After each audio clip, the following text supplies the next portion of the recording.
Hi, my name is Joe Dana from Penobscot Nation. I'm here to talk about some of the tools we use in carving walking sticks, root clubs, and such. I was taught from my father, Stan Neptune, who in turn, he was taught from Sanabe, who was an elder in the community. I started out carving walking sticks with just a simple bladed knife. Later, started using crooked knives in the process of peeling bark. These are some of the tools we use in the root clubs, walking sticks. This is just a simple bladed, single bladed carving knife we use for like the chip carving details. I actually got a little design. This is the symbol I used on the back of my work. It's just a little lightning bolt. This knife I bought, but I made the sheaths out of birch bark. This is a winter bark actually, and we kind of you can etch it out and make designs. This is another one I made. This is the crooked knife. I totally made this out of a file, and of course got decorative. I got like a hawk head with abalone inlay, and love this knife. Just fits right in my hand, and I'm sure that's the way it was with all the other crooked knives. They're highly collectible, but and very important to our people. There's a saying that the crooked knife is responsible for 1,001 indispensable objects, and that can't be any more truer.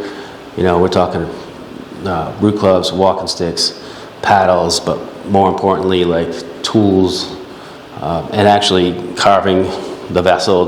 One of the most important innovations, the birch bark canoe, was you could almost primarily use a crooked knife from start to finish. I actually incorporated some of the spruce roots we use for the birch bark canoe, but my art has kind of evolved from walking sticks, root clubs, eventually carving paddles, and even bows. A cool story of some of the evolution of my carving, what it's been like. I got into the walking sticks, root clubs, a little bit of paddle making, which I basically was just self-taught, going by some of the old designs. Of course, I love to paddle too. And one day I was driving by a yard sale and looked over and thought I saw a wooden paddle, so I stop over at the yard sale, and I walk right over to this table that has a bow laying on it, and I picked it right up. I flipped it over, and it said Sylvester Francis, which is my great-grandfather, one of his bows. And this was like, and previously up to that, I was actually carving bows for my kids, for my boys. And I remember one time I was just so excited about carving a bow, and it was like a full moon out, and I'm sitting on my steps, and I'm just going to town, just like feeling like the spirit, that's the way the spirit's moving me. And it was so cool to kind of see that, pick up a bow my great-grandfather made, which I still have, you know, so yeah, looking at these, I can definitely tell they were made from possibly a file wrapped with electric tape, wire. Usually at the end of the file, they'd heat it up and turn it, and then put a hole through the piece of wood, and then put the two pieces back together. So it was cut in half. The file was then carved into it, and you heat up the end of that file, bend it down, and then that goes into like a hole in the slot, so it can't pull itself out. And then it's usually wrapped with some wire. But yeah, these crooked knives were definitely used either to carve ribs, paddles, maybe pack basket, handles, everything, all kinds of tools. I mean, it's, like I said, it's responsible for a lot of wooden objects, even on the trapping line. These are basically the utility knives of today, you know, really used for everything. Okay, so this is an example of a gray birch root system. This would be the tree, this is the root. We dig around the roots very carefully, and you never know what the tree wants to reveal. And this particular artist decided to put in this pretty cool little guy with a frog face. But this is a beautiful example of chip carved work, and it draws a lot of inspiration when my father started doing these research into like a spirit form, spirit faces in the burl. But this is a really good example of some really fine chip carved detail and super tight. A lot of these, it draws a lot of inspiration for us, basically, and we try to copy that sort of, or like draw from it. But like my leaf pattern designs, there would always be some space in there, but like this is just beautiful detail. So this is a great example of what we had found in earlier clubs. Didn't have much paint in them. This is one of my father's, a really good example. Fine chip carving, Western style headdress, which kind of appeased to the tourists at the time, and a lot of paints were thrown into it. Here he kind of went with the whole natural look, which I really like a lot. That's the eel symbol on the back, Neptune 296. And this is a beautiful club. It's got a moose on top, a couple eagles, and that's a beautiful piece. This has got the paintings in it, and it's just beautiful. The chip carving, black paint, the chip carving kind of has a nice contrast, pops out.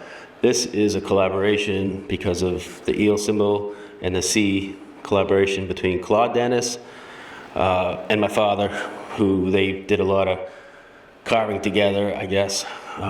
Claude liked to do a lot of faces, a lot of relief, a lot of carvings, and he did a great job. But I heard he didn't like the chip carve, so he had my father do a lot of the chip carving. And that's a great example of a collaborative root club, you know, with the paints in it. And this, I can see, this is like an inspiration of Sanabe. A lot of Sanabe's work with the totem pole incorporated into it. The root clubs made in Maine by Penobscot and other Wabanaki peoples is just a distinct and ongoing native New England tradition. Root clubs have been carved and used for centuries and continue to be valued by the Penobscot people as part of their cultural identity. Also referred to as war clubs or ceremonial clubs, they are most often formed from the root burl, root tips, and trunk of a gray and white birch trees. Faces and animals beings may be carved into the burl and protruding root stalks, while leaf patterns and symbolic eastern woodland designs are chip carved into the handle. After the wars and the conflicts, root clubs are transformed into ceremonial items used in dances and other ceremonies. The different kinds of clubs include spirit, snout, haunting face clubs. These contemporary root clubs express tribal identity, pride, and continuity of this very unique art form of the Penobscot peoples. Oh, let's see. I guess my father just kind of approached me, or it's like, hey, you know, here's something else that was carved called a snow snake, and at the time we didn't know, but it was apparently a favorite pastime of our people. And a snow snake is a stick carved out of hardwood, 3 to 6 feet long, with just a upturned, heavy end tapered down into like an arrow-like notch in the end with your finger, index finger. And basically the object of the game was just to slide it down the trail, snow trail, that you make with like dragging a 6-inch, 7-inch diameter log through the snow, which makes a nice little track for it. The lifestyles of my ancestors honored the spirit connection to the woods and the waters. The Penobscot's rich carving history spans generations with knowledge and innovation. These cultural connections are my motivational force behind my carvings. When we carve, we honor these connections to our ancestors.